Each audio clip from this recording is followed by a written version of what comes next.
A casa parecia maior desde que Clara se foi. Marcelo andava pelos corredores vazios, sentindo o eco de cada passo. As janelas estavam fechadas, mas o vento do lado de fora fazia o vidro vibrar, emitindo um som monótono que se mesclava ao silêncio opressor. Antes, aquele lugar era cheio de vida. Clara costumava encher o ambiente com risadas e conversas intermináveis, espalhando uma energia leve por cada canto. Agora, o vazio tomava conta de cada cômodo, e a ausência dela era um peso que Marcelo não sabia como suportar. Ele se movia em silêncio, evitando os quartos que antes compartilhavam.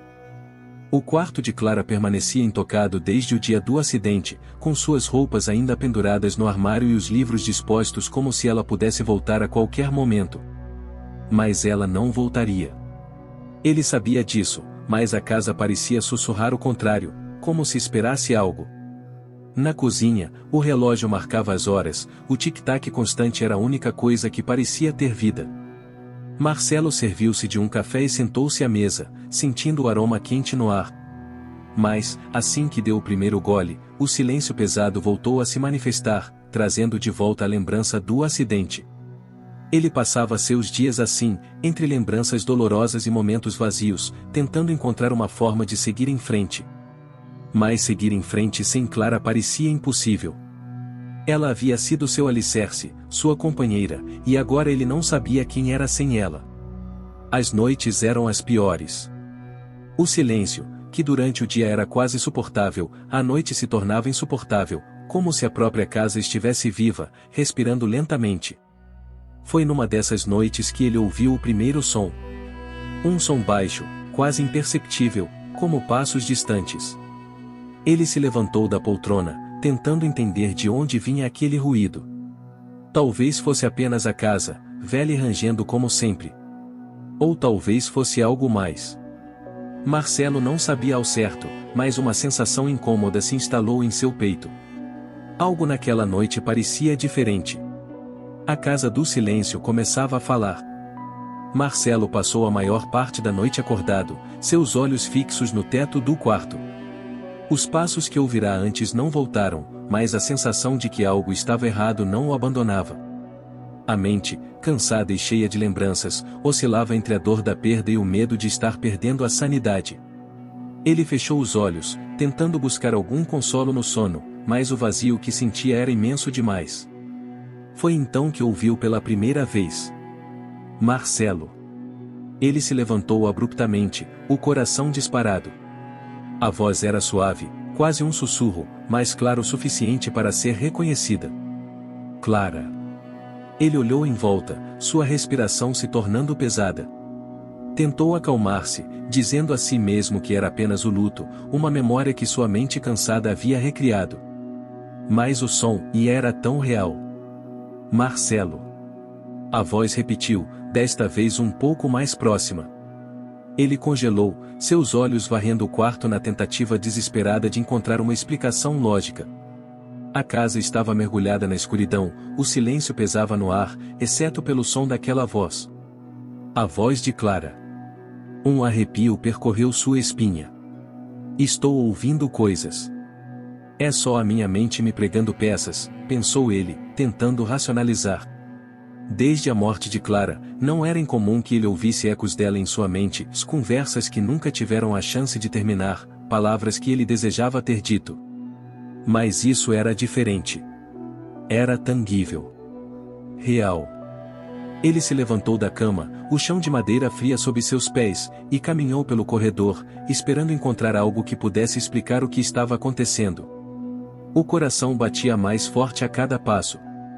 Ao passar pela sala de estar, sentiu o perfume familiar de Clara, aquele aroma suave de lavanda que ela sempre usava. A sensação era tão vívida que ele quase esperava encontrá-la ali, de pé, como sempre fazia, sorrindo para ele.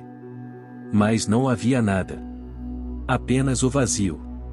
Marcelo voltou para o quarto, perturbado, tentando afastar o medo que crescia dentro de si. Ele fechou a porta e se deitou novamente. Tentou acreditar que tudo aquilo não passava de uma ilusão do cansaço. Mas uma certeza insidiosa começava a se formar em sua mente, e Clara ainda estava com ele. E ela estava tentando falar. As noites seguintes tornaram-se cada vez mais perturbadoras. A voz de Clara não apenas voltou, mas começou a se manifestar com mais frequência. Agora, ela não apenas chamava seu nome e dizia coisas que Marcelo não conseguia entender completamente. Palavras sussurradas no escuro, como se viessem de outro quarto, outra dimensão. Ele tentava ignorar, mas cada vez que a voz ecoava, parecia mais real, mais próxima. Uma noite, enquanto estava sentado no sofá, ele ouviu algo diferente. Não era apenas a voz, desta vez, ele ouviu passos. O som característico dos saltos de Clara caminhando pelo corredor. Marcelo ficou paralisado, o controle remoto escapando de suas mãos e caindo no chão. Ele não se movia. Sabia que se olhasse, não encontraria nada. Mas o som persistia, um padrão inconfundível que ele conhecia tão bem, em Clara caminhando da sala para o quarto, como tantas noites antes. Isso não pode estar acontecendo, e murmurou para si mesmo, sentindo o terror crescer dentro dele. Então, o cheiro de lavanda o envolveu novamente, mais forte dessa vez. Ele se virou lentamente, como se estivesse preso em um pesadelo do qual não podia escapar. Não havia ninguém, mas ele podia jurar que sentia a presença dela no ar, como se estivesse observando, esperando por ele. Era uma sensação tão intensa que parecia preencher o ambiente. Marcelo. A voz de Clara soou clara, agora dentro da sala. Ele se levantou de um salto, o coração disparado. Dessa vez, não havia como negar.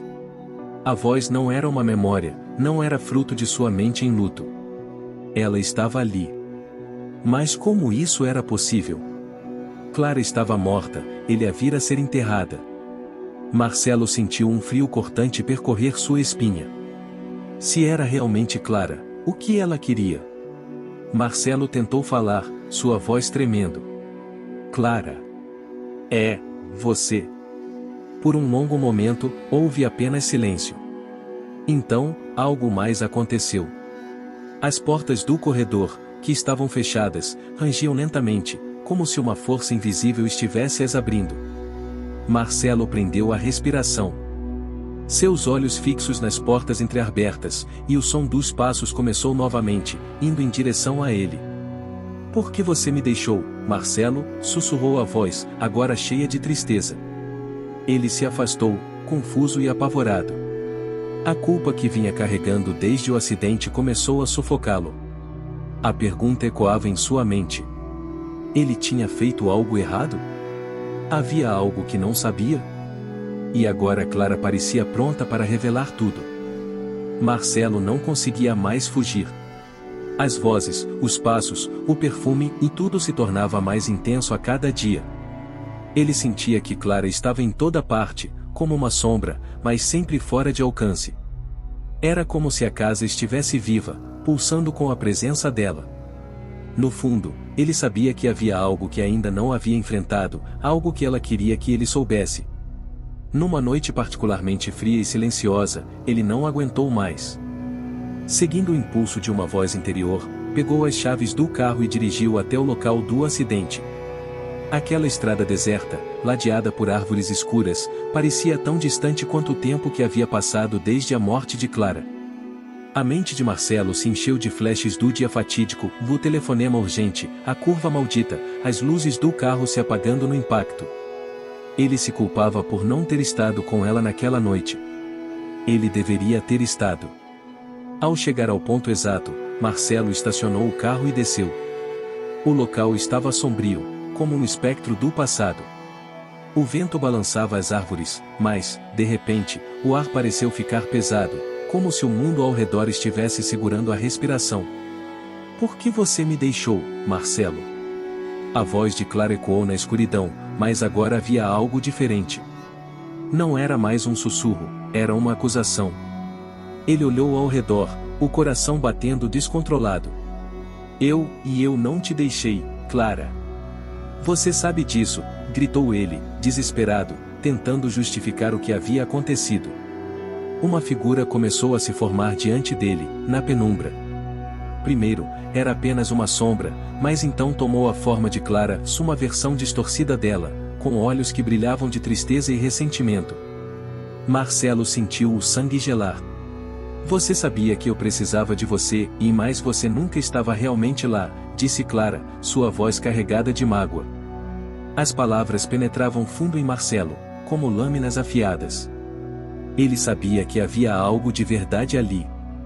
Ele sempre esteve tão envolvido no trabalho, nas próprias preocupações, que, muitas vezes, negligenciava os sinais de que Clara estava sofrendo. Agora, a culpa ganhava uma forma física diante dele. Eu sinto muito, e eu deveria ter feito mais, sussurrou Marcelo, sentindo as lágrimas escorrerem pelo rosto. Mas Clara não desapareceu. Seu olhar continuava fixo nele, carregado de um peso insuportável. Marcelo percebeu que o que ela queria não era um pedido de desculpas. Ela queria que ele sentisse o que ela sentiu. E agora, ele entendia a verdade: o acidente não havia sido apenas uma tragédia. Ela estava quebrada por dentro muito antes daquilo. Marcelo ficou parado, encarando a figura de Clara que se mantinha à distância.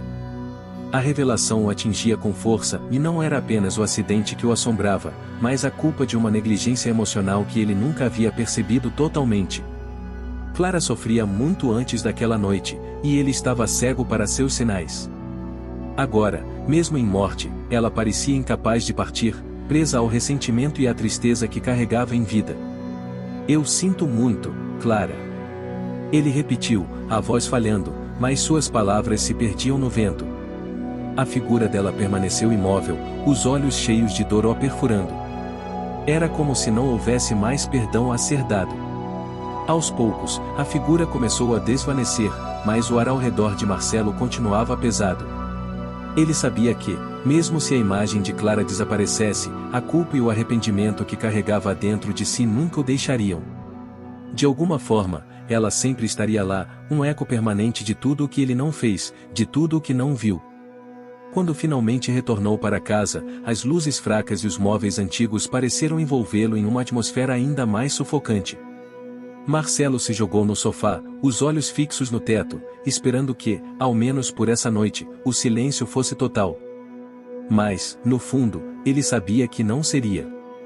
Ele havia despertado algo ao enfrentar a verdade. A presença de Clara, só a manifestação de sua própria culpa, não havia desaparecido. Pelo contrário, sentia que agora estava mais forte, mais enraizada. Ele fechou os olhos, tentando se convencer de que o pior havia passado. Mas, assim que o quarto ficou escuro, o som familiar voltou. Marcelo. A voz suave de Clara cortou o silêncio, fazendo-o estremecer. Era como se ela estivesse sentada ao seu lado, perto o suficiente para ele sentir sua presença, mas distante demais para tocá-la. Ele não se mexeu, incapaz de enfrentar novamente aquele espectro emocional que ele mesmo havia criado. Por que você me deixou? A voz repetiu, desta vez mais suave, mais triste. Marcelo sentiu o peso do mundo sobre seus ombros. O luto e a culpa eram agora sua companhia constante, inescapáveis. Ele sabia que, mesmo que os sonhos desaparecessem por um tempo, eles sempre voltariam. Clara nunca o deixaria. Não enquanto ele continuasse preso ao passado, sem conseguir perdoar a si mesmo. No final, o eco de Clara não era apenas uma assombração. Era a sua própria solidão.